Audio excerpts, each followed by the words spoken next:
Shalom semuanya. Puji Tuhan, ini luar biasa, ini mestinya penuh nih ya. Oke, ya perkenalkan, nama saya Junaidi Solat. Jadi dulu saya sholat melulu. Saya jauh daripada Tuhan. Dan saya dulu cuma taunya Yesus ini adalah manusia.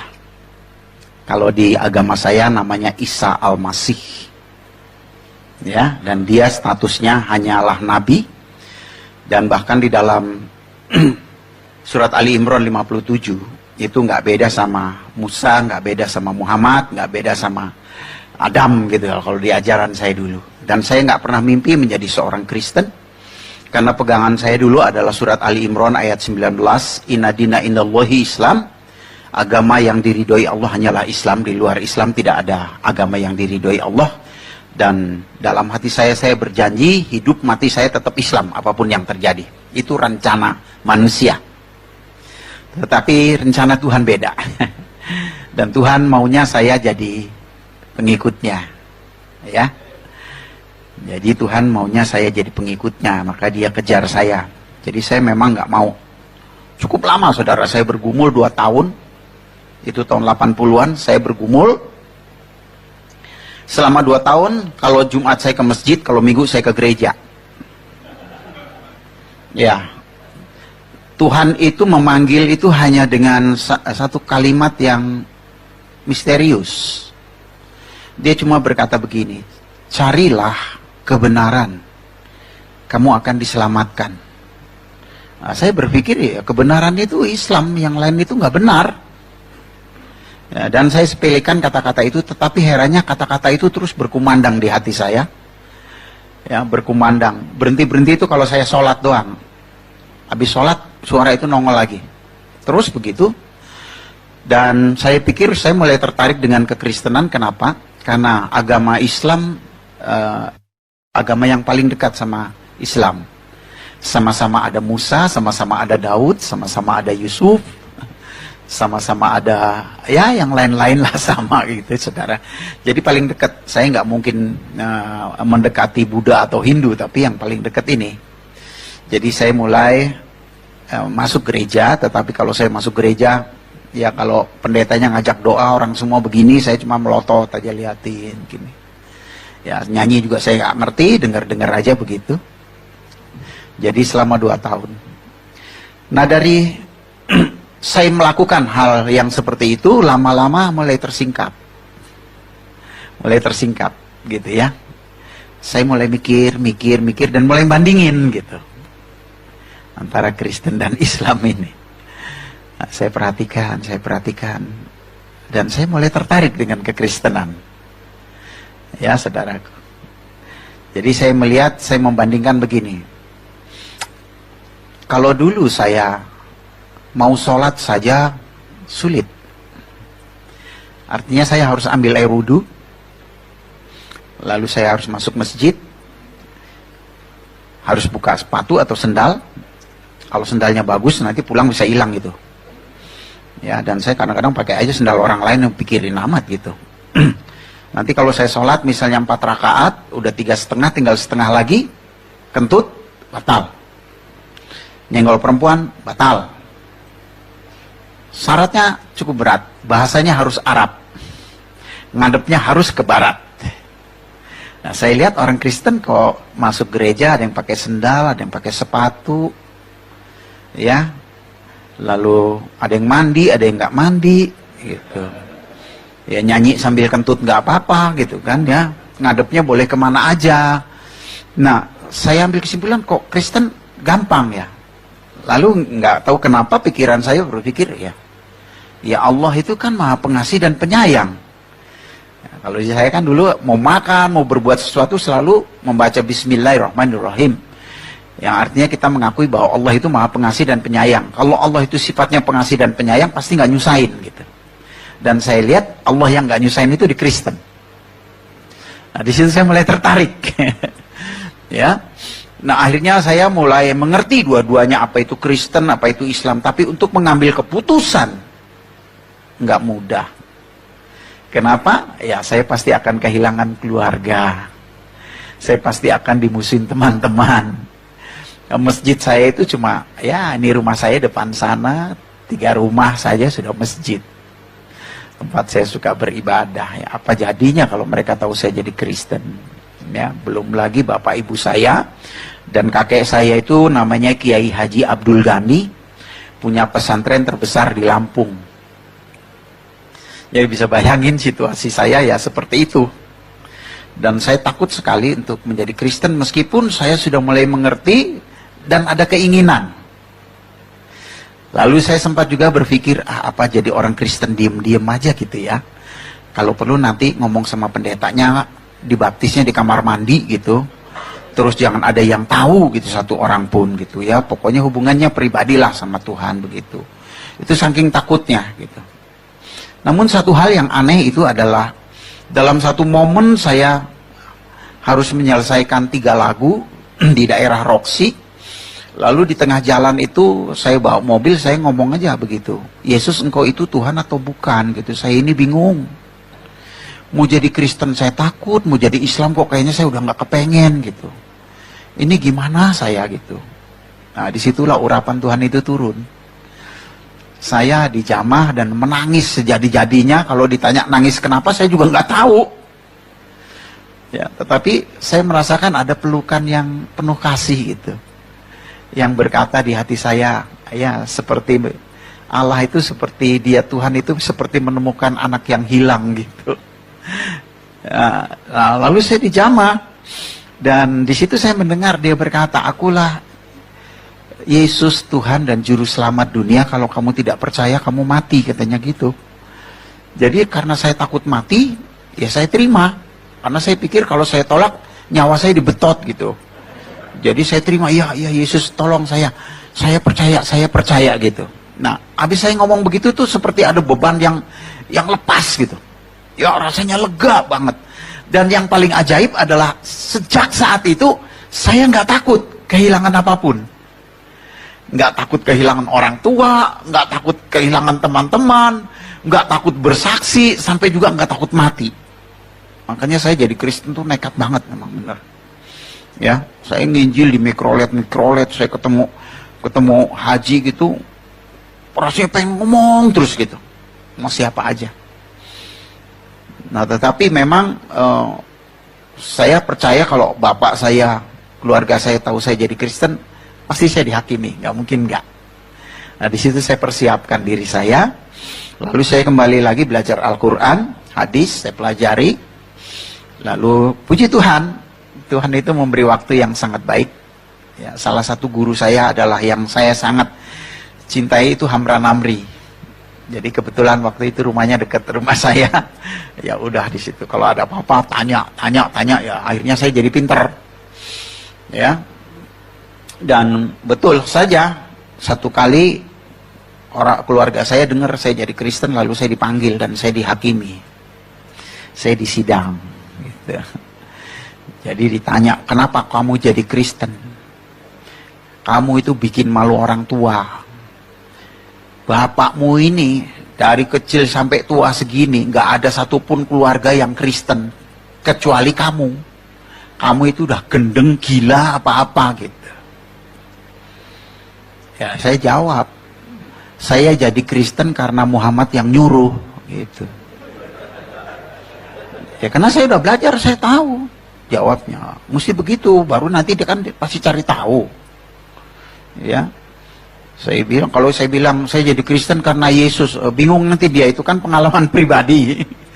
Tapi kalau karena Muhammad yang nyuruh, nah dia penasaran, ya suruh buktiin gitu. Kalau saya buktiin, saya bilang kita ini kalau sholat selalu baca ayat Al-Fatihah.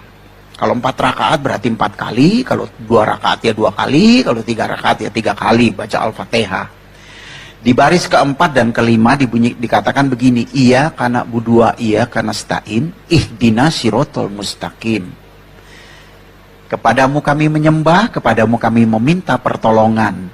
Tunjukkanlah kami jalan yang lurus. Jadi minta petunjuk jalan yang lurus. Saya bilang saya dari kecil sampai seumur ini, kalau sholat selalu minta petunjuk jalan yang lurus. Padahal jalan yang lurus itu ada di dalam Al-Quran gitu. Di ayat mana katanya gitu. Saudara lihat loh, kiai aja nggak ngerti saudara. Ya, saya bilang di surat Az-Zukhruf ayat 61. Kayak apa bunyinya? Wa innahu la ilmu lisa'ati fala tamtaruna biha wattabi'uni hatsa siratal mustaqim. Sesungguhnya Isa Al-Masih benar-benar memberitahukan hari kiamat. Janganlah kamu ragu-ragu tentang hal itu, ikutlah kepadanya karena dialah jalan yang lurus. Jadi ya, jalan yang lurus itu Isa Al-Masih, saya bilang, bukan Muhammad. Saya bilang, kalau ada satu ayat aja Muhammad berkata, akulah jalan yang lurus, saya nggak mungkin ikut Isa Al-Masih, saya bilang. Gitu. Nah, di situ debat lagi. Kamu perhatiin ayat ini, katanya di sini, nya ini huruf besar, bukan huruf kecil, ikutlah kepadanya. Nya di sini yang dimaksud Allah, kamu boleh percaya Isa Al-Masih, tapi jangan jadikan dia Allah, karena Allah sama Isa Al-Masih beda, katanya begitu. Nah, saya kasih tahu lagi dalam surat Luqman, ya, surat yang ke-34 ayat 4 dikatakan, yang tahu hari kiamat adalah Allah. Jadi surat Luqman berkata yang tahu hari kiamat Allah. Surat Az-Zukhruf yang tahu hari kiamat Isa Al-Masih. Kalau gitu Isa Al-Masih dan Allah itu sama-sama tahu, gitu. Kan nggak ada satupun yang tahu hari kiamat itu kapan, kecuali Allah dan kecuali Isa Al-Masih.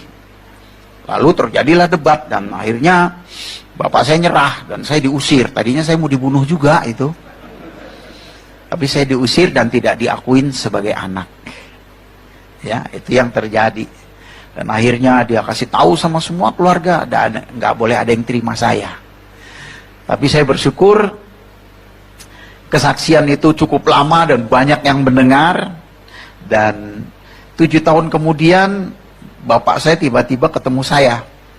Dia datang ke rumah sore hari. Saya terkejut waktu itu, saya dari luar. Nah, saya bilang, bapak kapan datang? Dari tadi pagi katanya. Ada apa pak? Saya mau cium tangannya, biasa kan kalau kita cium tangan gitu. Dia tepis, gak usah katanya gitu. Terus saya bilang, ada apa pak kesini? Mau ngomong katanya. Ngomong apa?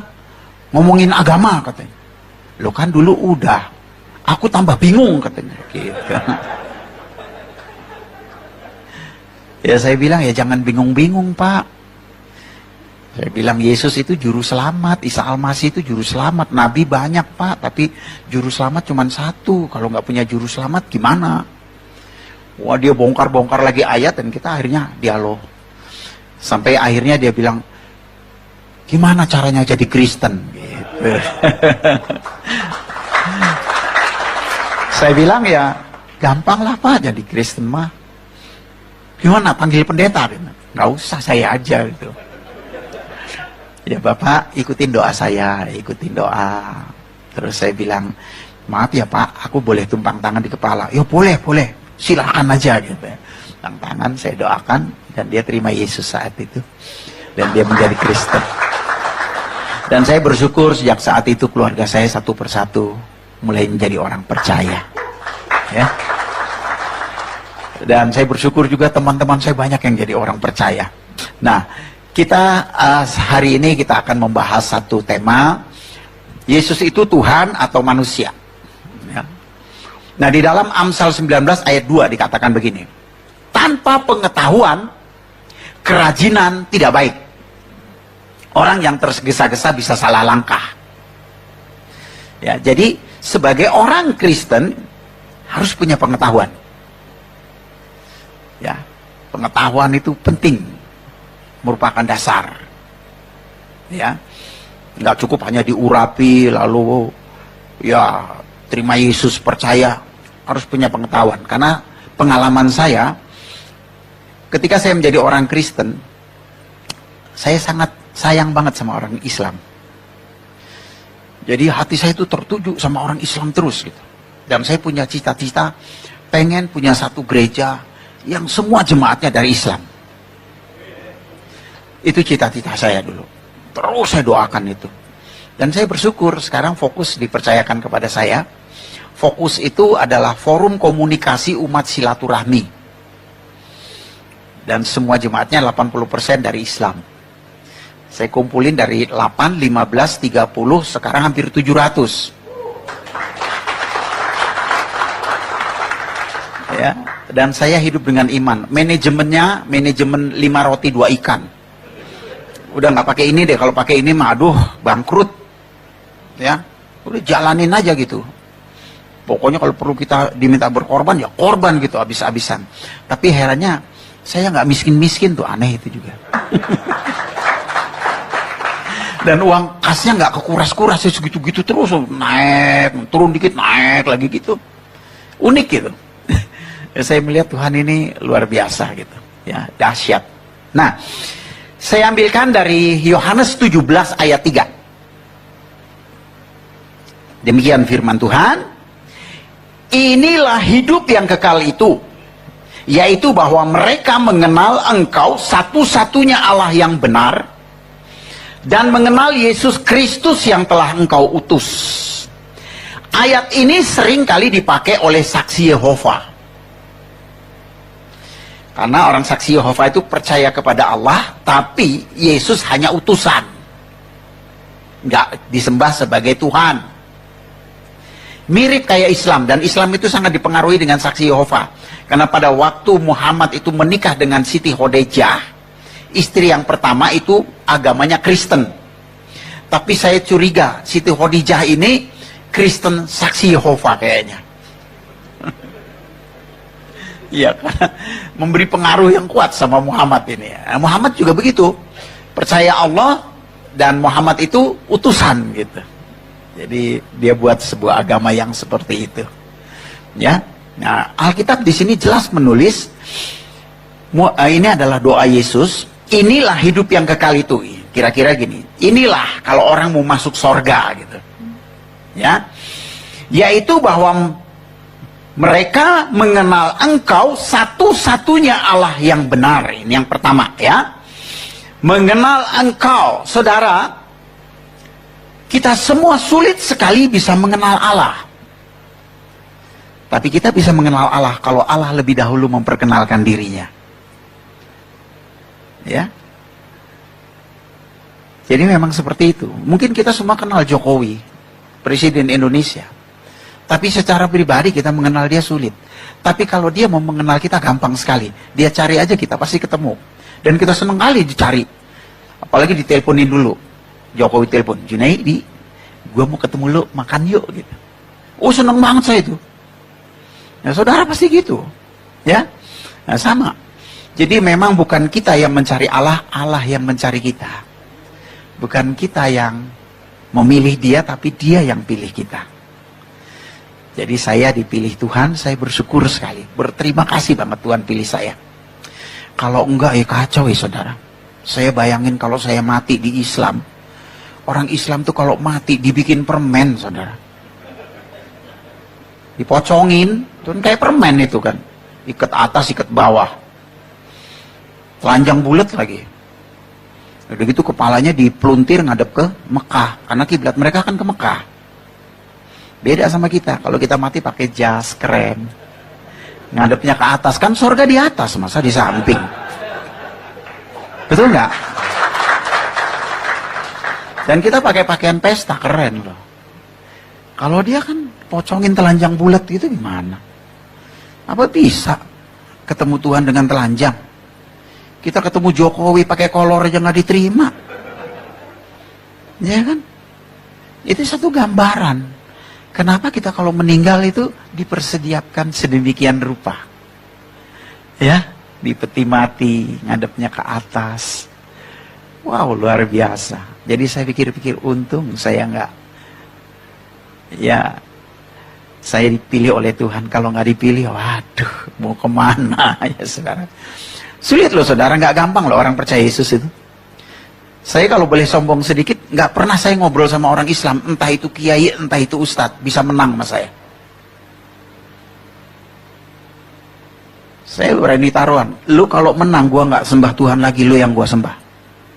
Nggak ada yang bisa menang, saudara. Biar kalah, belum tentu jadi Kristen. Betapa beruntungnya kalau saudara jadi Kristen. Makanya orang Kristen itu jangan cuma percaya Yesus, harus bangga punya Yesus. Saya bangga banget jadi orang Kristen, dipilih Tuhan. Wow. Ya, kalau saya boleh memilih, mas saya nggak pengen jadi Kristen. Jangankan masuk gereja, nginjek tanah gereja aja haram. Apalagi masuk gereja. Tapi Tuhan pilih saya. Dia panggil saya. Saya dijadikan orang percaya. Saya diajar, saya dituntun. Saya bersyukur, memang berat saudara ikut Tuhan. Tahun pertama sampai tahun ke-8 saya bangkrut, saudara, nggak punya apa-apa. Ditinggalkan keluarga, dimusuhin teman-teman, bokek, mobil tinggal satu hilang. Hilangnya di gereja lagi. Betul-betul.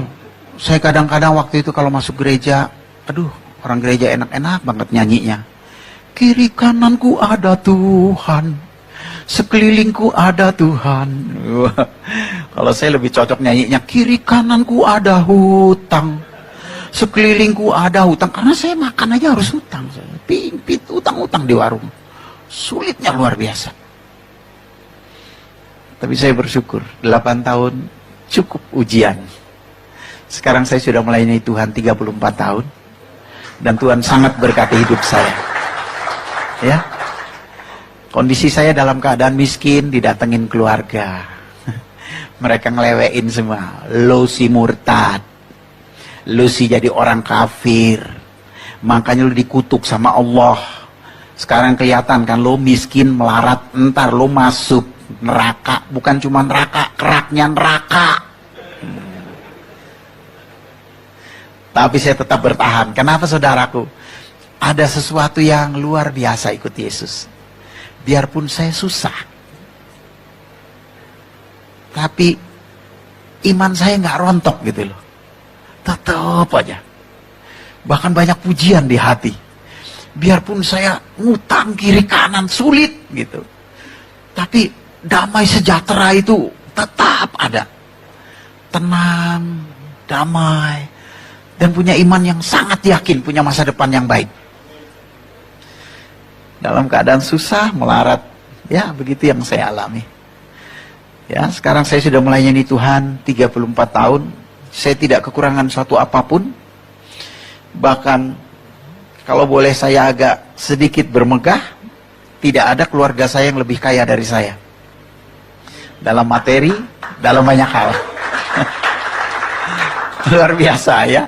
Karena bagi Tuhan itu nggak ada yang mustahil. Asal kita setia saja, sungguh-sungguh pasti Tuhan buka jalan. Ya, banyak hal yang kita tidak mengerti dan Tuhan berikan itu. Nah, jadi kita harus mengenal Allah. Kekristenan bukan agama. Yesus datang ke dunia nggak buat agama. Yesus datang ke dunia, kedua mencari orang berdosa, dan ketika orang itu menerima dia, orang itu menjadi bait Allah. Bait Roh Kudus.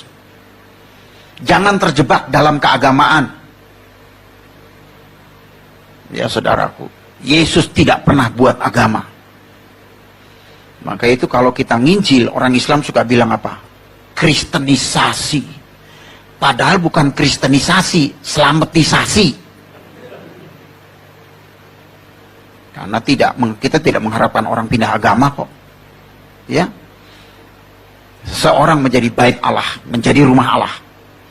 Dan kalau dia menjadi bait Allah, Roh Kudus berkarya dalam hidupnya, dia pasti berubah. Dan kalau Tuhan merubah kita, bukan cuma kita yang heran, orang lain juga heran. Makanya saya kalau ketemu Rano Karno, Herman Felani, teman-teman dulu, waktu saya main film, mereka suka tanya, Jun, gue heran, lo kok bisa jadi pendeta tuh gimana ceritanya? Saya jawab, jangankan lo heran, gue aja heran. Kenapa? Ada sesuatu yang heran. Hati kita nggak melekat sama dunia. Dunia buat kita cuma sarana hidup. Ya, saudara punya mobil Jaguar keren juga, nanti kalau mati yang gotong L300 kok. Ya, jadi ya seperti itu. Saya punya rumah, kamarnya 5, saya nggak pernah pindah-pindah di situ-situ aja. Iya kan? Apa ada saking kayanya kita makan apa ya? Beli arwana goreng yuk, kita beli ikan arwana yang harga 50 juta kita goreng. Enggak juga kan? Ya kan? Sederhana sekali sebetulnya hidup itu. Tapi alangkah indahnya selama kita hidup kita bisa jadi berkat. Dan itu hanya dimungkinkan kalau ada roh Allah di dalam kita. Ya, kita menjadi baitnya. Nah, setelah Allah memperkenalkan dirinya kepada kita, seharusnya kita mengenal dia. Balik. Itu namanya akrab. Ya, kalau kita nggak akrab susah, saudara. Harus bergaul karib ya sama Tuhan, ini penting. Ya, saya mau tanya dulu sama saudara. Allah kita sama Allahnya orang Islam sama nggak sih? Allahnya orang Kristen sama Allahnya orang Islam sama nggak?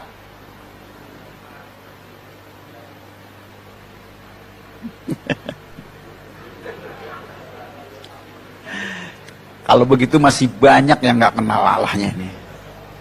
Saya kalau di gereja Pak Niko aja yang sekali hadir saya khotbah 2000 orang, saya tanya dengan pertanyaan yang sama, kayak saudara juga jawabnya. Ada yang bilang sama, ada yang bilang enggak, yang paling banyak melotot. Itu paling banyak itu. Kira-kira nggak tahu itu jawabnya apa. Nah, kita harus kenali Allah kita. Ya, saudaraku. Sekarang saya tanya dulu, Allahnya orang Kristen itu apa? Hah? Saya kalau khotbah mengajar, saudara. Supaya orang Kristen kuat, mantap, bangga sama Yesus. Allahnya orang Kristen itu apa? Saudara percaya nggak Alkitab firman Allah? Amin? Apa buktinya Alkitab firman Allah? Apa buktinya? Karena Alkitab itu terdiri dari 6.000 nubuatan. Nubuatan itu artinya perkataan Allah yang iya dan amin. Semua pasti digenapi, nggak mungkin nggak. Karena Allah kalau bicara, itulah yang terjadi. Dia berbicara, kamu akan dibenci banyak orang karena namaku tanpa alasan. Musuh seseorang adalah orang seisi rumahnya. Itu terjadi dalam hidup saya. Karena Allah sudah ngomong begitu duluan. Itu risiko. Ya, saudaraku. Jadi yang benar itu adalah firman Allah. Otak kita ini udah banyak yang nggak bener. Kenapa udah terkontaminasi dengan mikirin duit, rumah kontrakan, ya saudaraku, ya usaha. Jadi kadang-kadang Alkitab nggak jadi standar, saudara. Orang Kristen, Alkitab harus jadi standar. Karena yang benar itu adalah firman Allah. Yesus sendiri berkata, Bapa, firman-Mu adalah kebenaran. Jadi yang benar itu firman Allah. Kita ini udah banyak yang nggak benar, saudara. Nah, karena itu sebagai orang Kristen, kalau kita ditanya, harus kembali kepada Alkitab. Itu pasti benar. Nah, apa kata Alkitab? Apa Allah itu? Yohanes 1 ayat 1. Pada mulanya adalah firman. Firman itu bersama-sama dengan Allah, dan firman itu adalah, kalau gitu Allah itu apa? Firman. Kan gampang kan? Ditanya jawabnya ini pasti benar. Yohanes 4 ayat 24. Silakan dibuka. Allah itu roh. Jadi konsep keilahian atau kealahan orang Kristen, Allah itu adalah firman, Allah itu roh. Jangan salah, saudara. Kenapa banyak orang Kristen seringkali bilang sama? Karena dia terkecoh dengan katanya. Tulisannya A-L-L-A-H. Orang Arab juga tulisannya begitu, A-L-L-A-H. Cuma dia membacanya, ngejanya beda sama kita. Kalau kita cukup Allah gitu. Kayak bercanda sama teman aja, Allah lu gitu aja tersinggung gitu ya. Kayak begitu, ringan gitu. Bacanya itu ringan. Tapi kalau mereka itu terpengaruh dengan bahasa Arab. Jadi nggak ringan, Allah. Nah gitu. Nah, dengan pengetahuan itu kita mengerti, oh, Kalau pinter, oh nggak mau. Ya, untuk pinter kan kita perlu belajar. Korek tuh. Orang Islam itu rata-rata, saudara, 90% di Indonesia itu bodoh semua. Saya kalau ketemu, Pak, Islam itu artinya apa? Oh, Islam itu singkatan, Pak. Isya, subuh, lohor, asar, maghrib. Jadi itu. Sembarangan aja gitu. Pak, kalau singkatan bukan Islam, Pak. Izam. Karena tidak ada lohor, yang ada zuhur. Bapak tahu nggak artinya izam? Nggak tahu. Izam itu artinya kejahatan umum. Kalau Islam itu artinya tunduk kepada Allah. Bapak udah tunduk belum? Maksudnya, pernah ninggalin sholat nggak? Ya pernah. Tahu hukumnya? Nggak tahu. 1 kali meninggalkan sholat, hukumannya 10.000 tahun masuk neraka. Makanya Saifuddin kan bilang di YouTube, saya mah nggak sanggup jadi Islam, katanya. Kenapa? Iya, 1 kali ninggalin sholat 10.000 tahun di neraka, mana kuat gua. Ada di sini yang nggak ninggalin sholat, diem aja semua, karena semua pasti udah ninggalin sholat. Nggak ada yang mungkin 1 hari 5 kali, itu pasti ada yang lalai. Ya saudaraku, itu contohnya. Jadi Islam itu artinya tunduk kepada Allah. Dan sebetulnya orang yang tunduk itu Kristen. Kenapa saudaraku? Karena Allah kan membuat keputusan supaya orang masuk surga harus lewat juru selamat. Dikasih juru selamat. Kan gampang banget sebenarnya ya. Ya kan? Tapi dia nggak tunduk. Yesus datang ke dunia itu kan keputusan dari Allah. Dia datang ke dunia itu kan keputusan dia. Cara dia bukan cara kita. Ya kan? Jadi yang kita ini sudah tunduk kepada Allah. Dan memang tanpa Yesus kita nggak akan bisa tunduk. Makanya doktrin kita Bapa, Anak, Roh Kudus. Roh Kudus itu menolong, menghibur, membimbing, memberi taufik hidayah. Kalau mereka nggak bisa masuk surga, mereka bilang masuk surga itu harus lewat jembatan Sirotol Mustaqim, yaitu sebuah jembatan yang terbuat dari rambut dibelah 7. Nggak dibelah aja kepleset. Oleh dibelah. Orang Kristen, jangankan dibelah 7, dibelah 1000 tetap bisa ke surga. Kenapa? Karena ada Roh Kudus yang menolong. Tanpa Roh Kudus nggak bisa. Nggak bisa, saudara. Sulit. Ya, siapa di sini yang udah lahir baru nggak pernah jatuh? Pernah, semua jatuh. Dari perkataan, dari pikiran, dari jengkel segala macem, ngomongin orang, jatuh. Tapi kita ada Roh Kudus, biar jatuh nggak akan tergeletak, dituntun lagi, diingetin lagi. Itu hebatnya Roh Kudus. Ya, dia yang akan terus menolong kita sampai kita tiba di tempat Bapa di surga. Nah, Allah kita itu adalah firman, Allah kita itu adalah roh. Ya saudaraku, ini kita mesti ngerti. Kenali dia secara baik dan benar. Dan Allah kita itu sangat berotoritas untuk memilih. Dari mulanya ketika dia ingin menyatakan kasihnya, dia pilih sebuah bangsa namanya Israel. Betul nggak? Saudara percaya umat Israel pilihan Allah? Apa buktinya? Apa buktinya? Hah? Pertama, dalam Mazmur 147 ayat 19 dan 20. Di sana dikatakan Allah tidak pernah berbicara kepada bangsa lain. Hanya kepada Yakub, kepada Israel. Dan menyatakan hukumnya hanya kepada Israel. Artinya apa saudara? Tidak ada nabi yang berasal dari luar Israel. Itu buktinya. Jadi kalau ada orang ngaku nabi bukan orang Israel, itu pasti palsu. Saya nggak nyindir, cuma nyinggung aja. Ya, kriteria nabi yang pertama bernubuat dan dinubuatkan. Muhammad apa yang dinubatin? Nggak ada, dia nggak pernah bernubuat, apalagi dinubuatkan. Yang kedua apa? Mujizat. Itu kriteria nabi. Muhammad apa mujizatnya? Kalau Yesus, oh banyak tertulis dalam Al-Quran. Ya, Surat Al-Maidah 110, surat Ali Imran 49, mati bangkit, buta melek, lumpuh jalan, kusta tahir, tertulis. Kalau Muhammad, satu ayat aja nggak ada.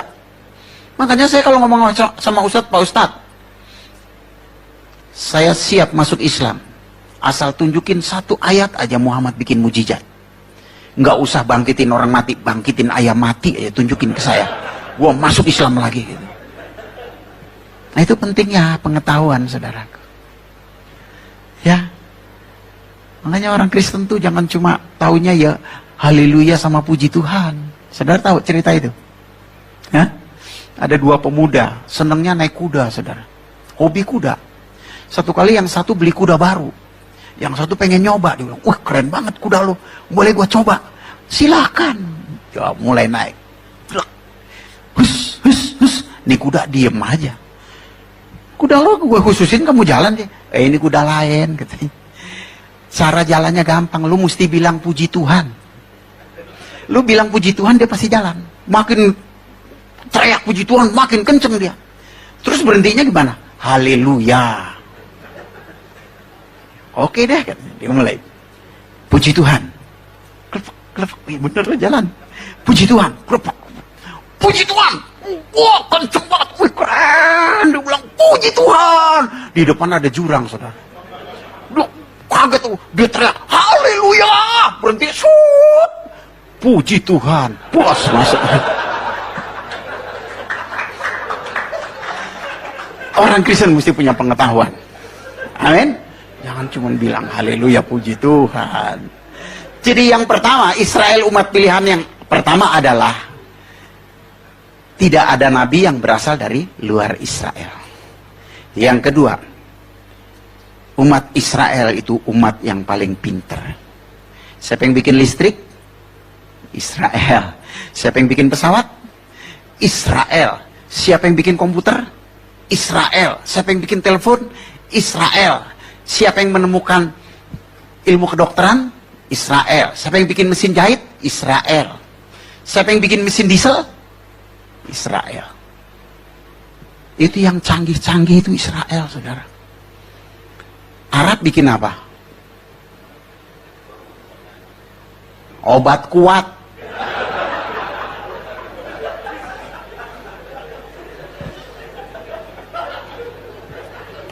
Kawin mulu kerja. Nah, saudaraku yang dikasih Tuhan, jadi kita harus mengenali Allah kita. Amin. Yang kedua, kenapa Yesus itu disebut Tuhan? Karena dia firman dan roh. Gitu. Jadi kalau saudara, apa buktinya Yesus Tuhan? Yesus itu Tuhan. Oh, orang mati bangkit, buta melek, lumpuh jalan. Enggak, itu cuma kenabian, itu utusan, tugas utusan, tugas nabi. Tapi Allah itu sendiri adalah firman dan roh. Makanya kalau nerangin sama mereka, apa buktinya Yesus Tuhan? Karena dia adalah firman dan roh. Kan di Al-Quran juga disebut, Isa fa'inahu rohullah wa kalimatuhu. Sesungguhnya Isa adalah roh Allah dan firman Allah. Itulah ketuhannya, ketuhanannya. Di sana seringkali dia juga disebut Isa kalimatullah, Isa rohullah. Itulah ketuhanannya. Karena Allah itu roh, Allah itu firman. Jadi kalau dia bilang, itu kan Kristen. Enggak, Islam juga ngajarin. Kamu buka aja surat Al-Maidah 44-47. Di sana dikatakan, pengikut Injil harus memutuskan segala perkara sesuai dengan Injil. Quran lu aja nyuruh kok. Ya, jadi gitu. Benar gitu loh, saudaraku. Oleh sebab itu, saudaraku, kenapa Yesus disebut Tuhan? Itu karena dia adalah firman dan dia adalah roh. Sebagai manusia pun dia unggul. Ya, ini yang terakhir. Di tengah dunia kita hidup, itu ada 3 agama samawi, agama wahyu. Yang pertama Yahudi, yang kedua Kristen, yang ketiga Islam. Masing-masing punya pemimpin. Yahudi itu yang mimpin Musa. Kristen Yesus, Islam Muhammad. Nah, kita bandingin nih pemimpin kita nih. Musa, pertama, dia lahir bayi dibantai. Yesus lahir bayi dibantai. Karena itu ada kesamaan. Musa berkata, seorang nabi yang sama seperti aku akan dibangkitkan di antara saudaramu, katanya. Ya, Keluaran 18. Jadi sama seperti Musa. Di mana samanya? Sama-sama ada bayi dibantai. Muhammad lahir, kambing yang dibantai. Nggak ada bayi dibantai. Yang kedua, Musa bermujizat. Yesus bermujizat. Muhammad nggak ada mujizatnya. Yang ketiga, Musa dipakai oleh Allah untuk membebaskan umat pilihan dari perbudakan Mesir. Yesus dipakai oleh Allah untuk membebaskan manusia dari perbudakan dosa. Muhammad dipakai apa? Budakin orang, iya. Ya, ini kita mesti ngerti loh ini. Jangan sampai gampang-gampangan nanti anaknya, Pak, aku jatuh cinta sama Ustadz. Boleh nggak Pak aku ikut dia? Oh boleh, yang penting berbuat baik. Masuk neraka. Jangan bilang sama, beda, jauh. Musa jatuh dalam dosa nggak? Jatuh dalam dosa. Yesus? Tidak. Muhammad? Nggak usah diomongin. Sampai sekarang pengikutnya nyembelihin orang mulu. Ya, kenapa Musa jatuh dalam dosa? Kenapa, saudara? Karena rohnya adalah roh ciptaan, roh insani, roh muhadat kalau bahasa Arab. Seperti yang Yesus katakan dalam Zakaria 12, firman Tuhan katakan Zakaria 12 ayat 1, Allah menciptakan roh manusia. Yesus, dia tidak jatuh dalam dosa. Kenapa? Karena rohnya adalah roh Allah. Itu bukan cuma di Alkitab, di Al-Quran juga dikatakan. Maryam 19 ayat 19, Yesus manusia yang tidak berdosa. Dalam hadis juga begitu. Satu-satunya manusia suci, tidak berdosa adalah Isa Al-Masih. Ya, hadis Bukhari, jilid 4, halaman 1493. Kalau dalam Injil, 1 Petrus 2 ayat 22. Yesus tidak pernah jatuh dalam dosa. Nah, itu kehebatan Yesus. Jadi jangan kita pikir, oh dia datang dari surga ke dunia menjadi manusia sama dengan kita. Tetap nggak sama. Kita manusia berdosa, dia tidak pernah berdosa. Jadi pemimpin kita paling keren. Amin. Tuh saya punya pemimpin kayak gitu, wah udah saya nggak ada lawan itu. Jangan pindah ke lain hati, rugi loh. Itu luar biasa Yesus itu ya. Jadi ini 3 hal. Kenapa Yesus disebut Tuhan? Karena rohnya adalah roh Allah. Seperti yang dia katakan dalam Lukas pasal 4 ayat 18. Roh Tuhan ada padaku. Sampai kita nggak ngerti ya. Makanya Filipus bilang begini. Yesus tunjukkanlah Bapa itu kepada kami, itu sudah cukup bagi kami.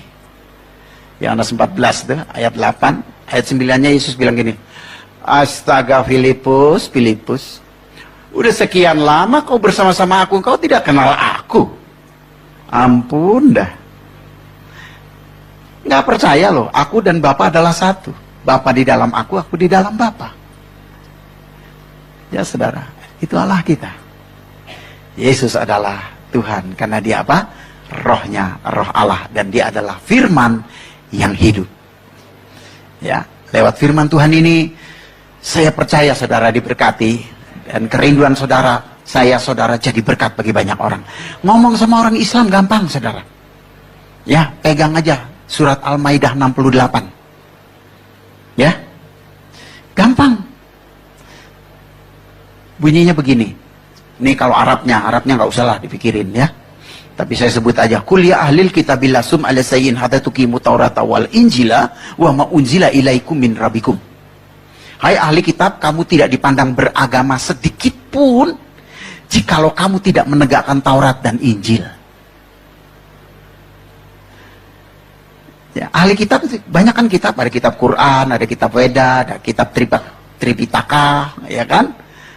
Masing-masing ada ahlinya kan? Tapi ahli saja kalau tidak menegakkan Taurat dan Injil tidak disebut orang beragama. Itu Allah mereka bilang. Jadi kalau orang nggak beragama apa namanya? Kafir. Oh, mereka kan suka kafir-kafirin kita, nggak usah takut. Kalau dibilang kafir, puji Tuhan. Kenapa? Karena kafir itu artinya kaya akan firman. Itu saudara ya. Nah saudaraku, biarlah lewat apa yang sudah saya sharekan, apa yang saya nyatakan, membuat saudara semakin bangga punya Yesus. Amin. Saya nggak peduli saudara gerejanya di mana, tapi mari kita sama-sama ikut Yesus dan jadi berkat bagi banyak orang ya. Lewat kehidupan kita banyak orang bisa mengenal Tuhan dan mengasihi Tuhan dan mencintai Tuhan dan diberkati oleh Tuhan ya.